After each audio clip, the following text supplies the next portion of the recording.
Hay técnicas que evidentemente son muy directas, son esenciales, nos permiten ver la célula como tal, la morfología, sin ir más lejos, la genética es fundamental para entender el comportamiento clínico-biológico de esa célula. Sin embargo, la citometría de flujo, inventada o descubierta o descrita, desarrollada en apenas hace 70 años, no tuvo ese papel, porque cuando se inventó la citometría de flujo no se inventó o no se desarrolló con un papel claramente de aplicación médica. Su aplicación era completamente distinta. Aparte de eso, los citómetros que teníamos aproximadamente ocuparían 2 citómetros, 3 citómetros de esos ocuparían prácticamente este espacio, con lo cual era inviable que en un hospital pudiese haber citómetros dispuestos para la atención y clasificación, descripción de enfermedades.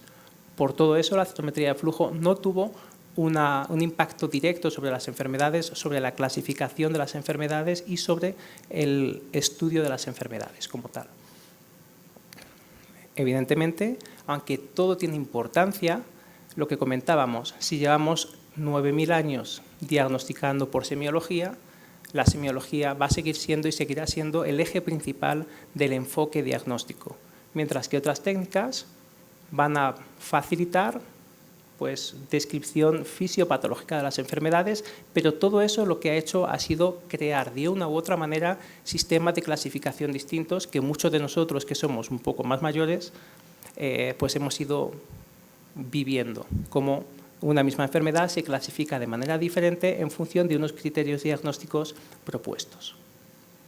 Hoy sabemos que el diagnóstico ha de ser esencialmente y necesariamente un diagnóstico integrado, donde todo, absolutamente todo, tenga cabida y donde una técnica no contradiga las otras técnicas. Es decir, un diagnóstico integrado. Digamos así que serían los 4 pilares fundamentales de las enfermedades del diagnóstico: el fenotipo, el ADN, la semiología y la morfología, porque todo va unido. Serían los 4 magníficos y que esos 4 magníficos, como veis, hacen un equipo. Y si los 4 magníficos funcionan, ganamos el partido, ¿verdad? ¿Qué ocurre? Sin embargo, que el fenotipo está un poquito más atrás. ¿Por qué el fenotipo está un poquito más atrás? ¿Por qué el fenotipo realmente no acaba siendo piedra angular hasta ahora? Pues sencillamente el fenotipo ha sido infrautilizado de alguna manera por culpa de los propios citometristas, por culpa nuestra, porque no hemos sido capaces de adaptar las propiedades del inmunofenotipo a la descripción de las enfermedades. No hemos sabido sacarle el jugo y vais a saber por qué. No es lo mismo ver a Liam Neeson, aquí lo tenemos, de jovencito que de mayor. ¿De qué depende? Pues depende muchas veces de cómo lo veamos por dentro. Si nosotros tenemos conocimiento de lo que existe realmente, vamos en cualquier célula, en cualquier paciente, vamos a ser capaces de entender qué es lo que está pasando. El ADN supuso un salto cualitativo a la hora de entender, por ejemplo, lo que es la diferenciación hematopoyética, porque comprendimos que existían factores de transcripción unidos a factores epigenéticos e incluso factores intercelulares que hacían que las células se movieran en un sentido u en otro, dando lugar a células linfoides o a células mieloides. Bueno, pues todo eso estaba en relación con el desarrollo normal de las células. ¿Qué ocurría? Que cuando las células se transforman en células clonales, la aparición de determinados clones en función de mutaciones que van apareciendo y sumándose en el tiempo van a provocar el desarrollo y evolución natural de las enfermedades. Todo eso gracias al conocimiento previo de la normalidad.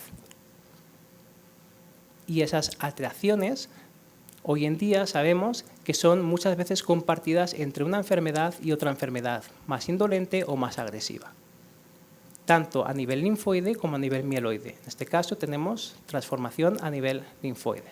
Pues bien, la citometría de flujo en ese sentido nos ha permitido, y casi en paralelo y durante los últimos años, nos ha permitido conocer esa misma evolución de la hematopoiesis, identificando el precursor hematopoyético normal e incluso los primeros clones que provienen de la célula stem hematopoyética, los precursores de distintas líneas, tanto linfoides como mieloides. Pero es que es más, incluso estas mismas células en su desarrollo natural van a ser capaces de dar pie a las células terminalmente maduras de distintas líneas mieloides o linfoides.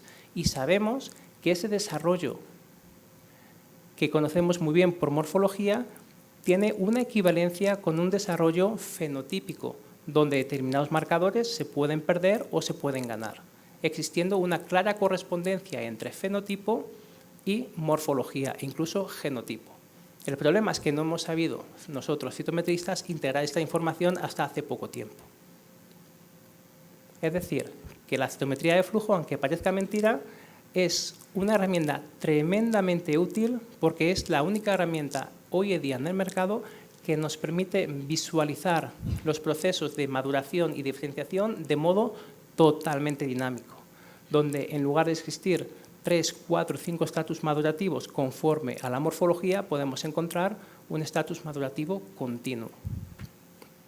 Y eso ocurre tanto en lo mieloide como incluso en patología o, digamos, maduración linfoide normal. Aquí veis lo que ocurre desde los precursores linfoides B, CD34 positivo en médula ósea, cómo progresivamente y utilizando marcadores adecuados nos van a permitir tener el espectro de toda la célula B desde el principio hasta el final. Para ir adelantando, aquí tenéis el esquema final de cómo serían los precursores B desde la médula ósea hematogonia hasta la célula plasmática de médula ósea. Y si veis, es algo sorprendente, es algo continuo, porque la hematopoiesis es un proceso continuo en el cual no se sincroniza a las 9 de la mañana de cualquier día.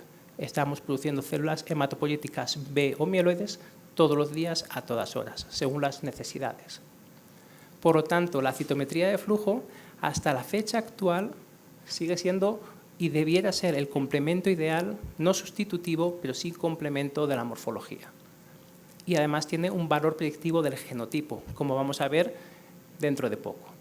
Entonces, si la citometría de flujo es una herramienta que puede ser útil para el diagnóstico, entonces, ¿por qué no la empleamos hasta de manera regular en el diagnóstico?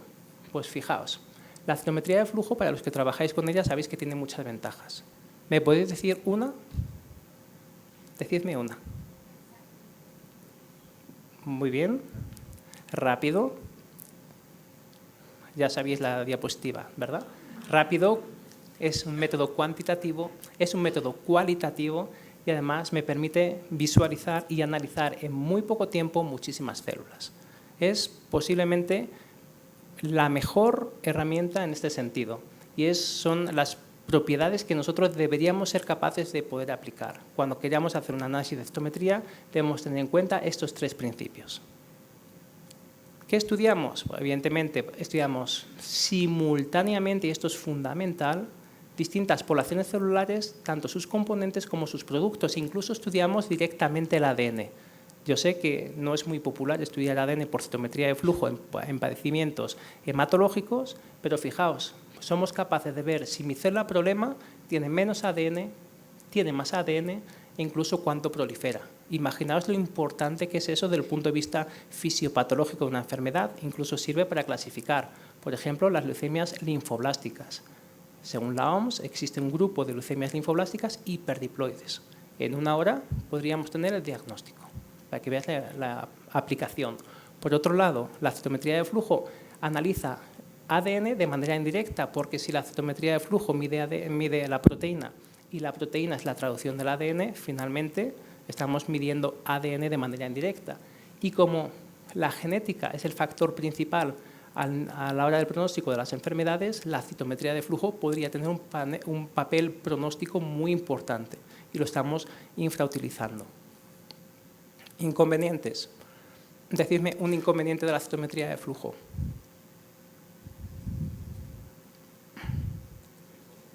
El coste puede ser, por supuesto, nada gratis. Bueno, pero hay dos inconvenientes fundamentales por los cuales la citometría de flujo no ha sido popular. Primero, es un método indirecto. Segundo, es complejo. Y tercero, estoy de acuerdo, puede ser cara. No digo que no. Pero vamos a ir paso a paso. Método indirecto, ¿qué significa? Pues método indirecto significa que si yo le pregunto a Juan Pablo, ¿qué es esto? Juan Pablo me sabe responder porque es su juguete favorito. Pero ¿sabríais vosotros lo que es eso? Bueno, pues es, efectivamente, como he escuchado por ahí, un tractor, pero él sabía que era verde. Y solo él sabía que era verde. Claro, ¿cómo puede saber él que es verde? ¿Quién puede ver que una célula es un linfocito? El que ve la célula al microscopio, realmente. Por mirar por citometría de flujo, por ver un puntito con poco tamaño y poca complejidad, tú no sabes que eso es un linfocito, necesitas más datos, porque estás viendo un punto en un sistema de coordenadas. Sin embargo, Juan Pablo sabía que era su tractor. Claro, las cosas se complican cuando vemos algo parecido así. ¿Qué vemos arriba y qué vemos abajo? Un elefante, el otro día me dijeron que eso era un loro. Lo de abajo está claro, ¿no? Un gatito, los que tenéis gatos sabéis que es un gato. Por lo de arriba era un perro. Vale. En definitiva, si no tenemos realmente los conceptos de las sombras que vemos, si no tenemos los marcadores adecuados, lo que realmente es puede interpretarse de forma muy distinta, porque es un método indirecto. Vemos puntos, vemos poblaciones, pero no vemos el concepto como tal. Por eso es un método indirecto. Y si le preguntamos a un patólogo que identifique una célula de Riedt-Steenberg, evidentemente sabrá hacerlo, pero aquí será materialmente imposible, porque es imposible ver una célula de Riedt-Steenberg simplemente por su intensidad en 19 o por su restricción de cadena. Literalmente es imposible. Pero a pesar de eso, a pesar de ser un método indirecto, fijaos, la citometría habíamos dicho que tiene una ventaja con respecto a cualquier